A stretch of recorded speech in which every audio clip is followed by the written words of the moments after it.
Hello বন্ধুরা, সবাই কেমন আছেন? আশা করি সবাই ভালো আছেন। আজকে আমি কথা বলবো রাইস ওআরএস স্যালাইনটি নিয়ে, যেটা হচ্ছে rice beside oral rehydration saline. আপনারা দেখতে পাচ্ছেন, এটি হচ্ছে বাচ্চাদের যখন পাতলা পায়খানা, ডায়রিয়া, কলেরা হয়, তখন বাচ্চাদের শরীরে পানি স্বল্পতা দেখা দেয়। এই পানি স্বল্পতা দূর করার জন্য আমরা এই স্যালাইনটি ইউজ করে থাকি। বন্ধুরা, স্যালাইনটি হচ্ছে স্কোয়ার ফার্মাসিউটিক্যাল লিমিটেডের। আপনারা দেখতে পাচ্ছেন।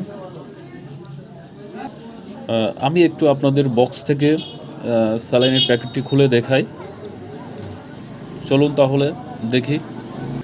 এটি হচ্ছে রাইস ওআরএস স্যালাইন। আপনারা দেখতে পাচ্ছেন প্যাকেটের গায়ে ইনস্ট্রাকশন সব কিছুই দেওয়া আছে।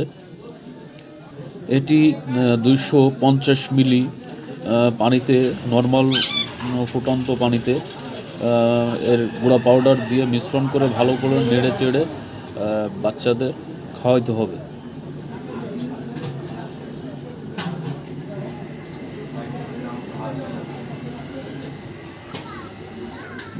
Thank you watching for my video. ধন্যবাদ সবাইকে।